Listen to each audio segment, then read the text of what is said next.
लड़कियों के साथ मिसबिहेव होता है, गर्ल्स टॉयलेट में लड़के घुस जाते हैं।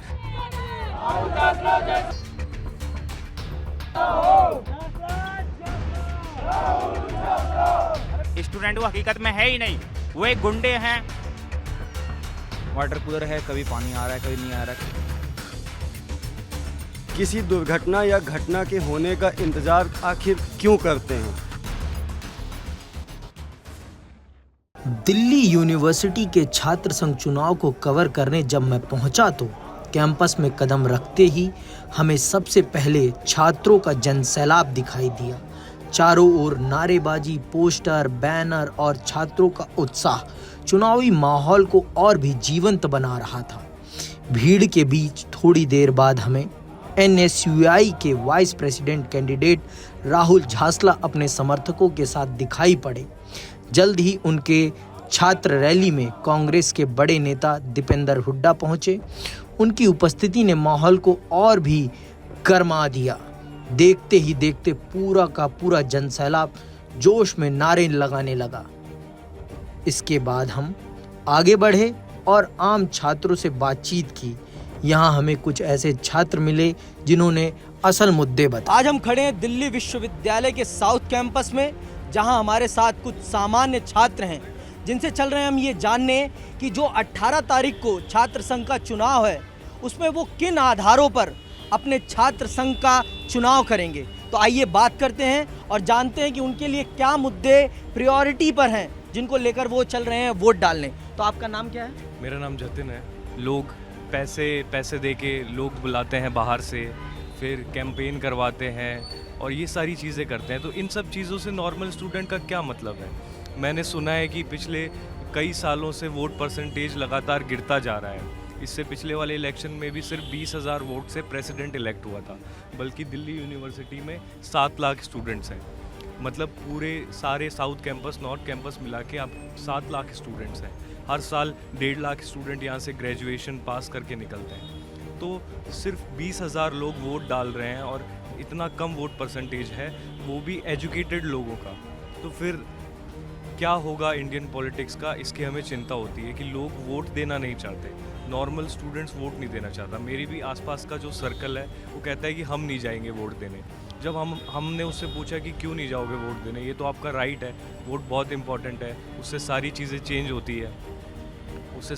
चेंज होती है, अच्छा कैंपस होगा, अच्छा एजुकेशन होगा, आप क्यों नहीं वोट देना चाहते? तो वो लोग यही बोलते हैं कि अरे ये लोगों का ऐसा ही है, ये लोग पैसे से जीतते हैं, पैसे वालों के बेटे हैं। यहीं हमें एक महिला कैंडिडेट भी मिली जिसने अपना दर्द साझा किया। उसने बताया कि उसे नॉमिनेशन फाइल करने तक नहीं दिया गया और जब उसने कोशिश की तो उसका नॉमिनेशन फाड़ दिया गया। नाम अमीलिया अनवर्गीस, मैं डिपार्टमेंट ऑफ सोशल वर्क से हूँ। मैं केरला से हूँ। इतनी दूर से आया है पढ़ने के लिए और मेरी राइट है पॉलिटिक्स में पार्ट होना।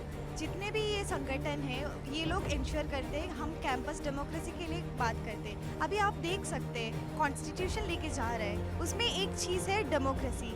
कैंपस में ऐसा डेमोक्रेसी की कोई माहौल नहीं है। हमारी राइट्स है नॉमिनेशन फाइल करने के लिए। जिस दिन नॉमिनेशन फाइल कर रहे थे हम लोग, एक लड़की ने आया, एक संगठन से एक लड़की ने आया, उसने हमारी नॉमिनेशन सारे फाड़ दिया। ऐसे 300 के ऊपर लोग हैं उधर खड़े होके हमारे नॉमिनेशन फाड़ने के लिए खड़े हो रहे थे। ऑल्सो ये जितना भी ऑर्गेनाइजेशन है उनके लोग आते हैं कि ये हमारे पास ये हक नहीं है कि इवन नॉमिनेशन फाइल करने के लिए। एंड उस दिन के बाद जब हमारी नॉमिनेशन फाड़ दी उन्होंने, हमने जाके ग्रेडियंट सेल से बात करने के लिए गए थे। उधर हमने ये प्रूफ दिखाया कि हमारे पास ये प्रूफ है, इसने किया है ये सब। एंड उसने बोला कि हमको फ़ोन दे दो एंड उसने हमारे फ़ोन खींच के रखा। ये फ़ोन पूछने के लिए फिर से वापस गई। तब इलेक्शन कमीशन में एक ऑफिसर है, उसने बाहर आके बताया कि सबको उठा के फेंक दो, उसको मारो पीटो। एंड मेरे साथ फिजिकल असॉल्ट हुई एंड मैं हॉस्पिटलाइज थी। आज मेरी पहले दिन है कैंपेन के लिए। आपको देख सकते हैं 4 दिन हो गए, मैं 2 दिन हॉस्पिटल में थी एंड मेरे साथ इतना बड़ा असॉल्ट हुआ, फिजिकली असॉल्ट किया, स्लट शेम किया मुझे एंड इतने सब कुछ हुआ एंड उसके बाद भी अभी प्रॉक्टर के साथ मीटिंग में ऐसे बोल के हम अपोलोजाइज नहीं करेंगे, कुछ भी नहीं करेंगे। अभी मेरा लीगल बैटल चल रहे ड्यू एडमिनिस्ट्रेशन के ऊपर, इलेक्शन कमीशन के ऊपर एंड हम लड़ेंगे एंड ये मेरे हक है कॉन्टेस्ट करना एंड हम ये चाहते हैं कि कॉलेज में कैंपस डेमोक्रेसी होना चाहिए, मेन स्ट्रीम पॉलिटिक्स और स्टूडेंट पॉलिटिक्स अलग होना चाहिए। ये सब नाटंकी करके स्टूडेंट्स की कोई इश्यू में कुछ भी इश्यूज है कॉलेज में हो रहे, ये सब के लिए ये स्टूडेंट्स यूनियन जिम्मेदार नहीं है। जितने भी ऑर्गेनाइजेशन बोल रहे हैं कि हम स्टूडेंट्स सेफ्टी के लिए, वुमेन सेफ्टी के लिए बात कर रहे हैं, हम प्रशासन के साथ बात करें, कुछ भी नहीं हो रहा है। हमारे साथ जितना भी फिजिकल असॉल्ट हुआ था, मेरे साथ एक लड़की भी थी, उसको भी फिजिकल असॉल्ट हुआ था। उसने इतना बेकार शब्द हमारे ऊपर यूज़ किया था उधर का इलेक्शन कमीशन ऑफिशियल्स ने। उसने फिर भी बोला कि अपोलोजाइज नहीं करूँगी। इस बार के डूसू चुनाव में मुख्य टक्कर एबीवीपी और एनएसयूआई के बीच है।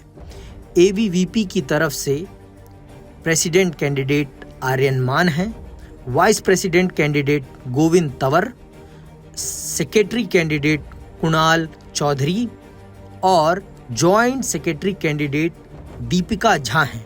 वहीं एनएसयूआई की ओर से प्रेसिडेंट कैंडिडेट हैं Jocelyn Nandita Chaudhary, vice president candidate हैं राहुल झासला, सेक्रेटरी कैंडिडेट हैं कबीर और जॉइंट सेक्रेटरी कैंडिडेट हैं लवकुश बढ़ाना।